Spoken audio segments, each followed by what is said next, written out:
Salam jumpa saudara-saudariku terkasih dimanapun berada. Semoga kita semua dalam keadaan baik dan sehat. Dan semoga Tuhan yang Maha Baik selalu dan senantiasa menyertai kita. Saudara-saudari, kali ini saya tidak memberikan katekese. Tapi saya mau menunjukkan sebuah objek wisata yang luar biasa. Dan kebetulan saya punya kesempatan untuk berkunjung di tempat ini. Nama tempat ini adalah Bukit Sibea-bea. Apa yang ada di sana? Yang ada di sana adalah patung Kristus Penyelamat yang berdiri dengan begitu gagah dan megahnya. Jadi saya punya kesempatan berkunjung ke sini. Nah, kita perhatikan di video ini, saya mengajak kita untuk sama-sama semakin ke atas untuk melihat daerah ini. Jadi tempat saya berdiri tadi itu adalah pintu masuk atau gerbang masuknya, menyambut orang-orang yang mau datang ke daerah wisata ini. Nah, saudara-saudariku terkasih, daerah ini sangat indah dan mengagumkan.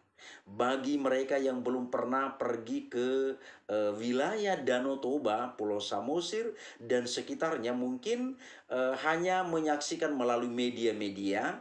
Tapi bagi mereka yang sudah hadir melihat ini, maka di sana kita akan menemukan atau menyaksikan pemandangan alam yang begitu luar biasa. Dan bahkan mungkin saking mengagumi tempat itu, barangkali sulit untuk pulang karena betah berada di tempat itu. Nah, saudara-saudari, kita lihat patung Kristus Penyelamat ini tentunya penyelamat dunia. Nah, Kristus adalah penyelamat dunia. Patung Kristus Penyelamat ini berada di Bukit Sibea-bea. Jadi nanti kita akan lihat dalam video ini, patung itu berdiri dengan begitu megah dan gagah di atas bukit ini. Nah, saudara-saudariku terkasih, patung ini menurut informasi bahwa ini adalah patung Yesus yang tertinggi di dunia. Patung Yesus yang tertinggi di dunia. Jadi barangkali mungkin kita pernah dengar patung Yesus di tempat yang lain, di Brazil, di Manado, di Timor Leste dan lain sebagainya. Patung ini lebih tinggi lagi.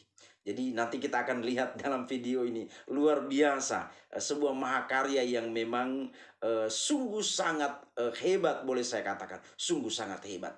Karena tidak semua orang bisa membuat atau menciptakan sebuah mahakarya yang begitu indah.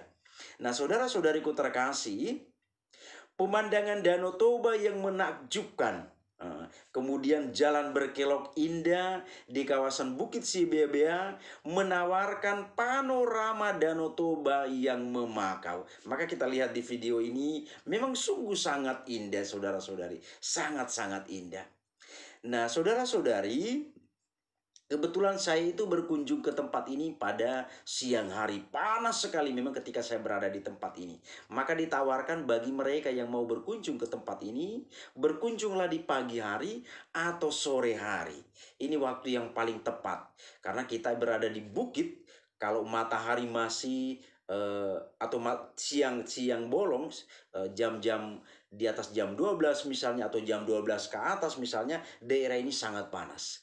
Jadi kalau seandainya kita yang punya niat, punya keinginan untuk datang berkunjung ke tempat ini, berkunjunglah di pagi hari atau sore hari, supaya kita bisa menikmati keindahan alam dan juga indahnya mahakarya dari arsitek yang luar biasa ini. Nanti kita akan semakin dekat dengan patung ini. Dari kejauhan kita sudah bisa melihat patung besar ini. Nah, bagian depan ini ada patung kecil.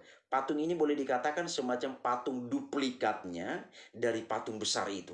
Jadi dari patung kecil ini, inilah gambaran dari patung besar yang berdiri di atas sana dengan begitu gagah dan megahnya. Nah, saudara-saudari, jadi kalau mau berkunjung silakan berkunjung di pagi hari atau sore hari. Lalu diharapkan mereka yang berkunjung ke tempat ini mengenakan pakaian yang sopan dan nyaman. Karena kita berada di objek wisata rohani, tentu pakaian yang kita gunakan itu beda dengan kita jalan-jalan ke pantai. Tentu ini harus kita bedakan. Nah, saudara-saudariku terkasih, lokasi tempat ini berada adalah di Desa Simbolon, Kecamatan Harian, Kabupaten Samosir. Jadi ini berada di pinggiran Danau Toba. Sangat indah dan mengagumkan saudara-saudari. Jadi saya katakan kalau orang berkunjung kemari tidak rugi. Walaupun jauh dari tempat saudara-saudari terkasih. Kita tidak rugi karena kita bisa menyaksikan keindahan alam yang luar biasa ini. Nah, kemudian saudara-saudari, sebagai penggagas dari pembangunan tempat ini adalah Yayasan Jadilah Terang Danau Toba. Jadi yayasan inilah yang menggagas pendirian tempat atau objek wisata rohani ini. Jadi daerah wisata rohani ini sekali lagi didirikan oleh Yayasan Jadilah Terang Danau Toba. Dan ini berkantor di Jakarta. Dan tentunya di sini adalah saudara-saudara yang berasal dari daerah ini yang berada di kota Jakarta. Jadi mereka lah yang menggagas untuk mendirikan tempat ini. Nah, ini diharapkan akan menjadi salah satu objek wisata di daerah ini, di pinggiran Danau Toba, di Samosir, dan seterusnya. Jadi ini diharapkan demikian. Dan juga ini bisa turut meningkatkan kesejahteraan masyarakat, khususnya masyarakat yang berada di Kecamatan Harian. Nah, ini diharapkan demikian karena memang kalau para pengunjung banyak mengunjungi tempat ini, tentunya pasti mendatangkan income bagi daerah ini. Nah, kemudian saudara-saudariku terkasih, barangkali ada yang bertanya, sumber dananya itu dari mana? Saya juga ketika berada di tempat ini, saya sempat bertanya, dan informasi yang saya dapat adalah sumber dana pembangunan daerah ini dan terutama ke daerah wisata, objek wisata ini ya, sumber dananya itu berasal dari masyarakat. Jadi masyarakat itu bahu-membahu memberikan sumbangan tanpa pamrih untuk pembangunan objek wisata yang luar biasa ini. Maka pemerintah juga di sini tidak ketinggalan. Jadi soal jalan dan lain sebagainya itu adalah campur tangannya pemerintah, artinya pemerintah membantu memperlancar, membuat jalannya, kemudian objek wisata ini dibangun oleh yayasan yang sudah kami sebutkan tadi. Jadi di sana ada kerjasama antara yayasan dan pemerintah. Karena apa? Ini menjadi sebuah objek wisata rohani. Dan diharapkan dengan itu kiranya kita-kita yang berkunjung ke sana ya semakin punya semangat yang lebih tinggi lagi dalam beriman. Nah, saudara-saudariku terkasih, memang terlihat di sini adalah daerah wisatanya orang-orang Kristen karena di sana ada patung Yesus. Tapi ini bukan berarti membatasi teman-teman yang di luar Kristen untuk datang ke tempat ini. Ketika saya mengunjungi tempat ini banyak juga saudara-saudari dari non-Kristen, dalam hal ini saudara-saudara dari kaum Muslim banyak juga datang ke tempat ini. Pertama yang dilihat di sini adalah keindahan alam karena ini berada di sekitaran Danau Toba. Jadi seolah-olah ada sebuah bukit yang menonjol dan di sanalah berdiri patung Yesus ini dengan megah. Kemudian di sekitaran itu panorama Danau Toba begitu indah dan menakjubkan. Jadi saudara-saudara kita non-Kristen juga hadir di sana menikmati keindahan alam. Kemudian juga hal yang kedua, mereka juga ikut menyaksikan patung Yesus yang begitu gagah dan megah sebagai sebuah mahakarya. Saudara-saudari kita bisa lihat di sini patung Yesus ini sangat megah dan gagah. Saya sangat mengagumi ini mahakarya yang luar biasa saudara-saudari.